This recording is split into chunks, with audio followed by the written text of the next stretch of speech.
Good day, everyone. Hope you're doing well. I thought I'd bring you in and show you guys my pufferfish. This is our Fahaka pufferfish we have in the house. This is the kind of tank setup I keep them in. As you can see, it's lots of different plants, some hornwort and some Amazon swords and some, I'm pretty sure that's just veil grass or veil grass. You know, we got a few different plants in here, right? And then I got the one little shelf there built for him to have his little hidey hole. But as you can see, most of the time he stays out in the open. He was waiting for his worm. Maybe we'll give him a worm here. You guys can all watch him eat a worm. He is in the tank by himself. I have added plecos off and on to this tank, but every now and then he decides that he's hungry enough to have a bite at him. He won't eat the whole pleco, but he has a bite out of him, so I stopped putting other fish in the tank with him. He's by himself. I feed him snails, ramhorn snails, and earthworms mostly. He only likes his earthworms. So, but we'll get a worm in there.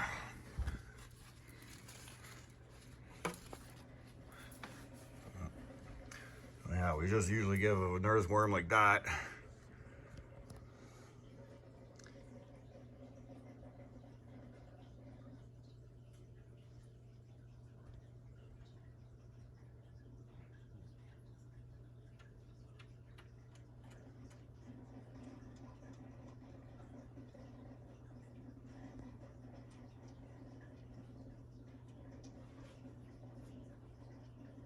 And if you can, that little tick, tick, tick sound you're hearing, that's actually his teeth that he is grinding together to chew the worm up.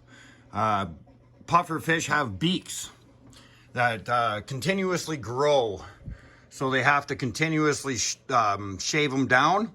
That's why it's important to make sure you're feeding them crustaceans and stuff like that, like clamshells, clams and snails and crayfish and all that kind of stuff, right?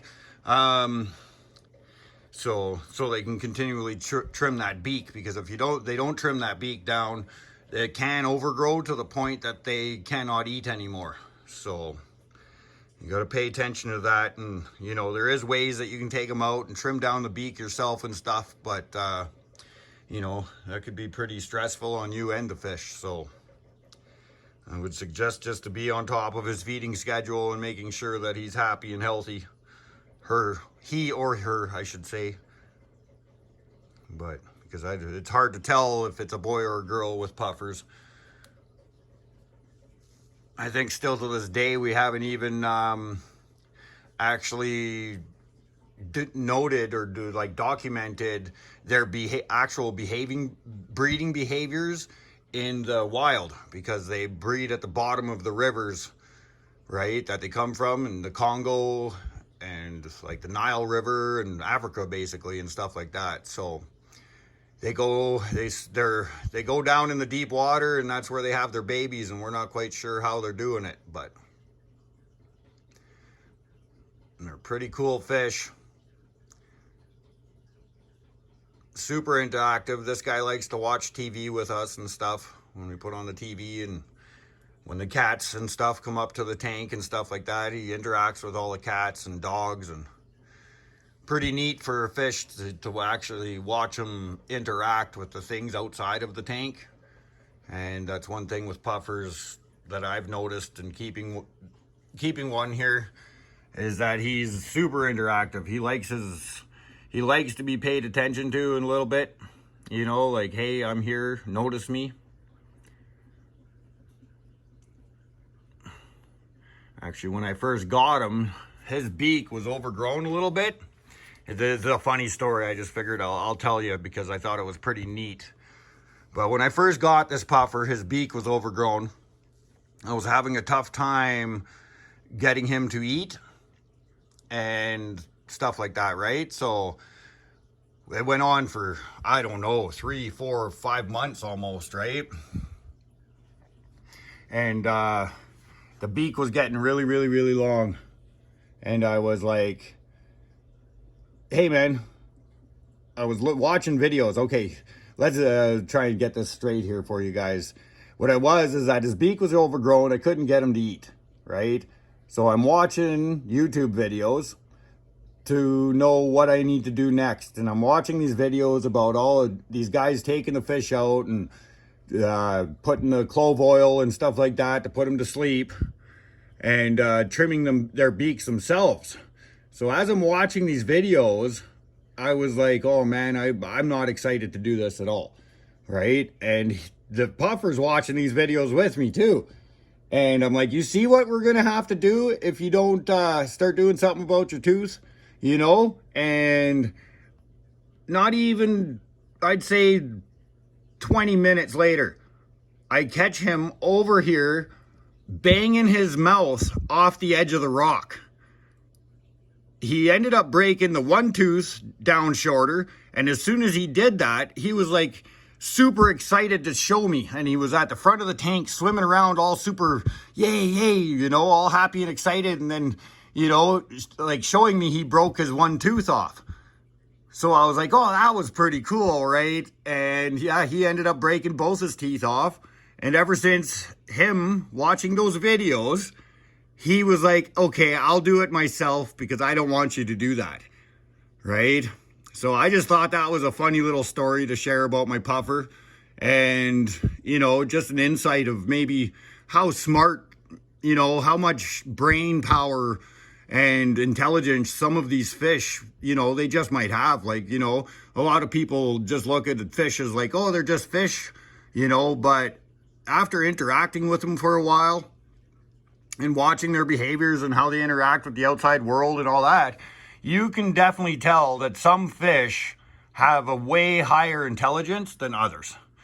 Like, without a doubt. That fish is thinking, he has conscious thought, and he is curious about the outside world and what's going on, and he interacts. So to me, that shows intelligence.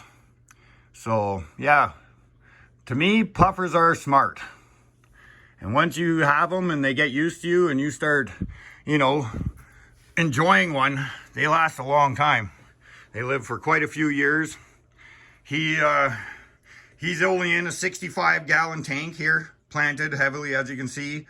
And I keep the water only about 21, 22 degrees. I don't keep the water super warm. For some fish, I would suggest not to have it, you know, hotter than that. Most fish can handle, you know, 20, 21 degrees Celsius, 70, you know, 2 to 74 Fahrenheit. They're a lot more comfortable in that kind of water compared to like in the higher 80s. When you're in the higher 80s, you got to think of like this, is that how comfortable are you when it's plus 35 outside?